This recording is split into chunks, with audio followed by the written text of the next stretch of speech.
নমস্কার, the story teller চ্যানেলে আজকের গল্প বিভূতিভূষণ বন্দ্যোপাধ্যায় রচিত কাশী কবিরাজের গল্প। গল্প পাঠে আমি অনিন্দিতা। আমার উঠোন দিয়ে রোজ কাশী কবিরাজ একটা ছোট ব্যাগ হাতে যেন কোথায় যায়। জিজ্ঞেস করলেই বলে, এই যাচ্ছি শনেকপুর রুগী দেখতে ভায়া। একদিন বললে, নৈহাটি যাচ্ছি রুগী দেখতে, সেখান থেকে শ্যামনগর যাব। সেখানে আপনার রুগী আছে বুঝি?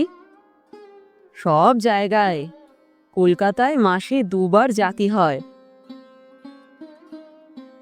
আমার হাসি পায়। কাশী কবিরাজ আমাদের গ্রামে বছরখানেক আগে এসে বাসা করেছে। জঙ্গলের মধ্যে একখানা দোচালা ঘর, আম গাছের ডালপালায় ঢাকা। দিনে সূর্যের আলো প্রবেশ করে না। ছেঁড়া কাপড় পরে কাশী কবিরাজের বউকে ধান সেদ্ধ করতে দেখেছি। এত যদি পসার, তবে এমন অবস্থা কেন? একদিন আষাঢ় মাসের মাঝামাঝি আকাশে ঘন মেঘ এসে জমল। বৃষ্টি আসে আসে। কাশী কবিরাজ দেখি আমার উঠোন দিয়ে হনহন করে চলেছে ব্যাগ হাতে। ডেকে বললাম, ও কবরেজ মশাই, শুনুন শুনুন, কোথায় চললেন? বৃষ্টি আসছে যে।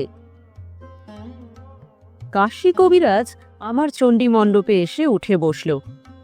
বললে, একটু রানাঘাট যাতাম এই ট্রেনে, রুগী ছিল। কি রুগী? একজন মাদ্রাজি, পা ফুলে বিরাট হয়েছে। সব ডাক্তারে জবাব দিয়েছে। 3 বার এক্সরা করতে গিয়েল। আমি বলেছি, ওসব এক্সরা টেক্সরা আমার সঙ্গে লাগবা না, আমার মুখই এক্সরা। আমার হাসি পেল। নিজের যদি অত গুণ, তবে দোচালায় বাস করা কেন, জঙ্গলের মধ্যে? লম্বা লম্বা কথা বললে কি লোকে তোমাকে বড় কবিরাজ ভাববে? একটু চা খান দাদা। তা খাওয়াও ভাই, বৃষ্টি এলো, একটু বসেই যাই। আপনার পসার তাহলে বেশ বেড়েছে। বাড়বে কি ভায়া, বরাবর আছে। আমি তান্ত্রিক কবিরাজ, যা কেউ সারাতে পারবে না তা আমি সারাবো। বলেন কি? এই জন্যই তো আমার পসার, শুধু ঝাড়ানো কারানো। ঝাড়িয়ে রোগ সারিয়েছেন? আরে এ পাগল বলে কি, বড় বড় রোগ ঝাড়িয়ে সারিয়েছি। বটে? তোমরা ইংরেজি লেখাপড়া জানো কি না, সমস্ত অবিশ্বাস করো জানি। ভূত মানো? এই রে, ঝাড়ফুঁক থেকে এবার ভূত পেতে এসে পৌঁছল। কাশী কবিরাজ অনেক কিছু জানে দেখছি। বললাম, যদি বলি মানিনে? তা তো বলবাই, ইংরাজি পড়াতে তোমাদের ইহকালও গিয়েছে, পরকালও গিয়েছে। রাগ করো না ভায়া, যা সত্যি তাই বললাম। চা এসেছে? তাহলে একটা গল্প বলি, শোনো, আমার নিজের চোখে দেখা। খুব বৃষ্টি এসে পড়ল। চারিদিক অন্ধকার হয়ে এলো। কাশী কবিরাজ তার গল্প আরম্ভ করল। কাশীনাথ কবিরাজ তান্ত্রিক মতে চিকিৎসা করে বলে অনেক দূর দূর থেকে তার ডাক আসে। আজ বছর 10 আগে হরিহরপুরের জমিদার শিবচন্দ্র মুখুজ্জের বাড়ি থেকে তার ছেলের চিকিৎসার জন্য কাশীনাথের ডাক এলো। আমি বললাম, আগে কখনো সেখানে গিয়েছিলেন আপনি? না। নাম জানতেন? খুব। আমাদের ওদেশে হরিহরপুরের জমিদারের নাম খুব প্রসিদ্ধ। যখন গিয়ে পৌঁছলেন তখন বেলা কত? সন্ধ্যের কিছু আগে। তারপর শোনো। কাশীনাথ কবিরাজ ওদের বাড়ি দেখে অবাক হয়ে গেল। সেকেলে নামকরা জমিদার, মস্ত বড় দেউরি, 2-3 মহলা বাড়ি। দেউরির পাশে বৈঠকখানা ঘর, তার পাশে একটা বড় বারান্দা, ওদিকে ঠাকুর দালান, বাইরে রাসমঞ্চ, দোলমঞ্চ। তবে সবই ভগ্নপ্রায়, পূর্বের সমৃদ্ধি ঘোষণা করে দাঁড়িয়ে আছে মাত্র। বড় বড় বট অশ্বত্থের গাছ গজিয়েছে বাড়ির গায়ে। মন্দিরের চূড়োর ফাটলে বন্য শালিকের গর্ত, কাঠবেড়ালির বাসা। সামনে বড় একটা আধ মজা দিঘি পানায় ভর্তি। সন্ধ্যার কিছু আগে সেই মস্ত পুরনো ভাঙা বাড়ি দেখে কাশীনাথের মনে এক অপূর্ব ভাব হলো। আমি বললাম, কি ভাব? সে তোমারে বলতে পারিনে ভায়া, ভয়ও না আনন্দও না। কেমন যেন মনে হলো এ বড্ড অপয়া বাড়ি, এ ভিটেতে পা না দেওয়াই ভালো আমার পক্ষী। তোমার হবে না, কিন্তু আমার হয় বাপু এমনই। অন্য কোথাও হয়েছে? আরও দু একবার হয়েছে এমনই, কিন্তু সে কথা এখন আনবার দরকার নেই। তারপর বলি, শোনো না। তারপর কাশী কবিরাজ সেখানে গিয়ে রোগী দেখল। 10 বৎসর বয়সের একটি ছেলের টাইফয়েড জ্বর, খুব সংকটাপন্ন অবস্থা। কাশী কবিরাজ গিয়ে তান্ত্রিক প্রণালীতে ঝাড়ফুঁক করে শেকড় বাকরের ওষুধ বেটে খাওয়ালো। রোগী কথঞ্চিত সুস্থ হয়ে উঠল। অনেক রাতে কাশী কবিরাজ খাওয়া দাওয়া সেরে দেউরির পাশে বৈঠকখানা ঘরে এসে দেখল সেখানে তার জন্যে শয্যা প্রস্তুত।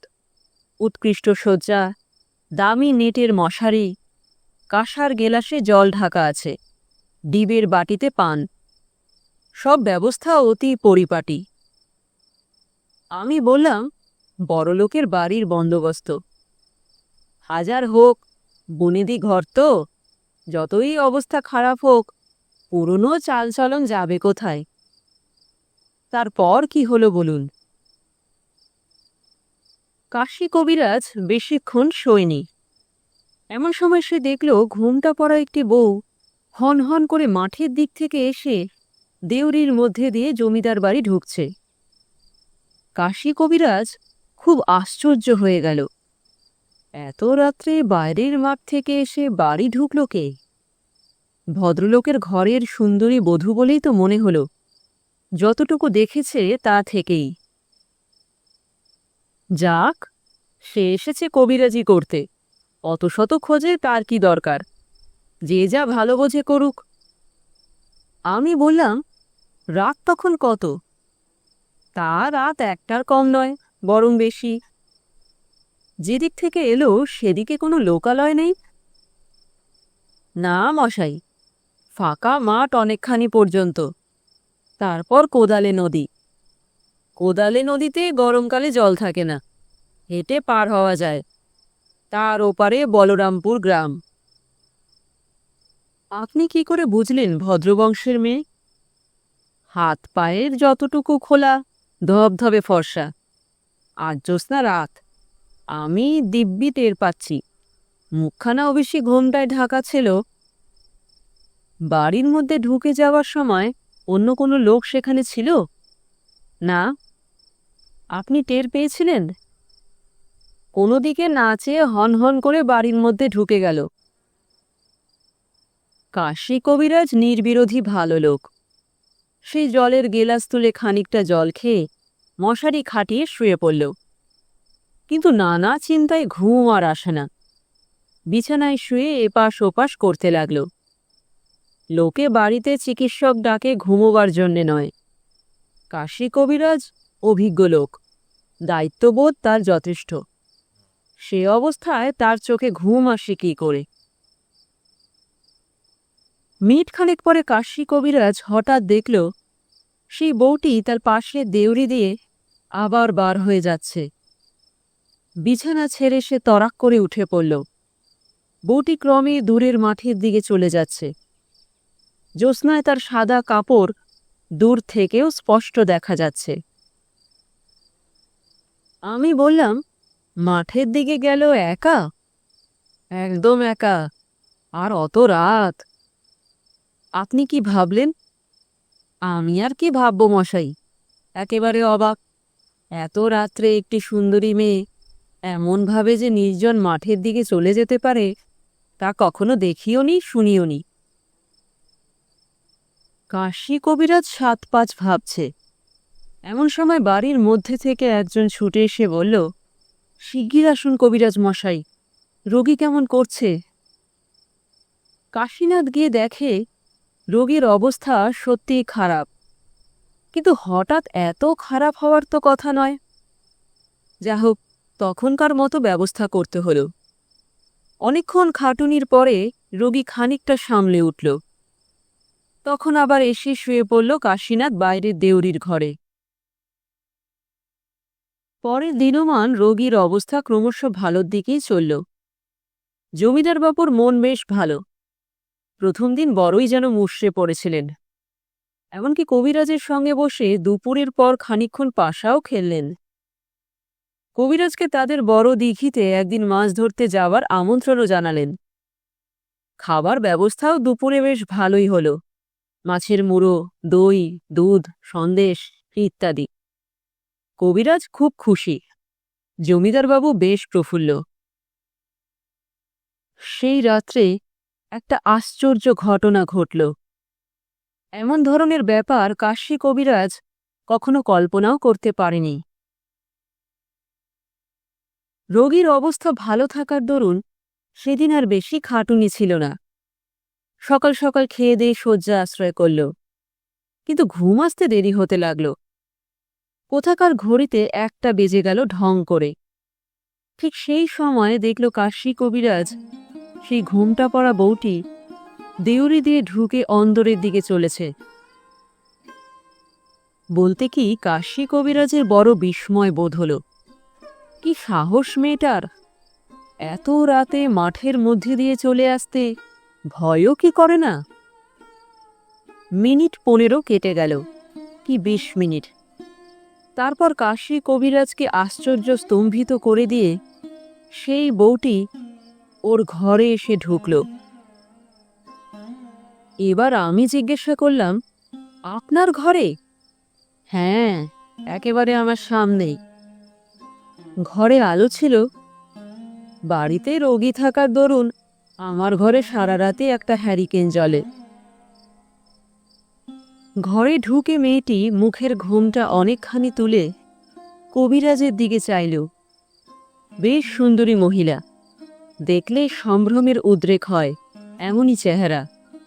কাশী কবিরাজকে বলল, তুমি এখানে থেকো না, চলে যাও এখান থেকে। বিস্মিত ও স্তম্ভিত কাশী কবিরাজ মেয়েটির মুখের দিকে চেয়ে বলল, আপনি কে মা? আমি যেই হই, তুমি এখান থেকে যাবে কিনা? মা, আমি চিকিৎসক, রোগী দেখতে এসেছি। আমার কাজ না সেরে আমি কি করে যাব? তুমি এ রোগী বাঁচাতে পারবে না। কাল সকালে তুমি চলে যেও এখান থেকে। কি করে আপনি জানলেন রোগী বাঁচবে না? আমি ওর মা। ওর সৎ মা ওকে খুব কষ্ট দিচ্ছে। সে কষ্ট আমি দেখতে পারছি না। আমি ওকে নিয়ে যেতে এসেছি, নিয়ে যাবই। তুমি ওকে কিছুতেই রাখতে পারবে না।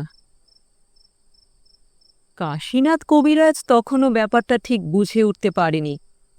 সে আমতা আমতা করে বললে, আপনি কোথায় থাকেন? আমি মারা যাবার পরে আজ 4 বছর হলো ওর বাবা আবার বিয়ে করেছে। আমার সেই সতীন ওকে বড় যন্ত্রণা দিচ্ছে। আমি সেখানে শান্তিতে থাকতে পারি না। খোকা আপন মনে কাঁদে, আমি শুনতে পাই। ওকে আমি নিয়ে যাবই। তুমি কেন অপযশ কুড়োবে? ঘরের ছেলে, ঘরে ফিরে যাও। কাশীনাথের সমস্ত শরীর হিম হয়ে গিয়েছে যেন। কি ব্যাপারটা সামনে ঘটেছে তার যেন কোনো ধারণাই নেই। তবুও সে হাত জোর করে বলল, মা, একটা কথা। আমি জমিদার বাবু আপনার স্বামীকে সব বলি। তিনি তার ছেলেটিকে বড় ভালোবাসেন। ছেলেটিকে আপনি নিয়ে গেলে তার কি অবস্থা হবে সেটা তো আপনার বিবেচনা করা উচিত। বউটি বললেন, তার এই পক্ষে ছেলে মেয়ে হবে, তাদের নিয়ে থাকবেন তিনি। ও কথা বলবেন না মা। আপনি তার চিন্তা না করলে কে চিন্তা করবে? সব দিকে বুঝুন। তার কথা ভাবতে হবে আপনাকেই। আমি আজই সব বলছি তাকে খুলে। যদি তিনি তার এ পক্ষে স্ত্রীকে সব বলে ছেলেটির ওপর অত্যাচার নিবারণ করতে পারেন। তবে আপনি আমাকে কথা দিন, ছেলেটিকে আপনি নিয়ে যাবেন না। আমি সে চেষ্টা করি মা। করো। বলেই মূর্তি অদৃশ্য হলো না, কিন্তু ঘর থেকে বার হয়ে, দেউড়ি দিয়ে বার হয়ে মাঠের দিকে চলে গিয়ে নিশীথ রাত্রির শুভ্র জ্যোৎস্নার কুয়াশায় মিলিয়ে গেল। আমি জিজ্ঞাসা করলাম, বলেন কি? হ্যাঁ মশাই। আচ্ছা, এ মূর্তির কোনো অংশ অস্পষ্ট নয়? দিব্যি মানুষের মতো, কোনো অস্বাভাবিকত্ব নেই কোথাও। কথাবার্তা বললাম, আমার কোনো ভয় হলো না। একজন ভদ্রমহিলার সঙ্গে কথা বলছি তেমনি মনে হলো।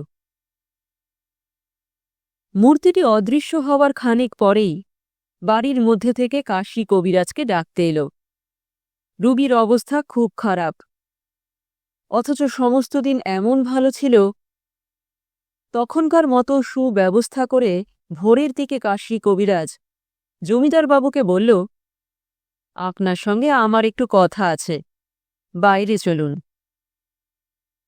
আমি বললাম, বাইরে এসে সব কথা বললেন নাকি?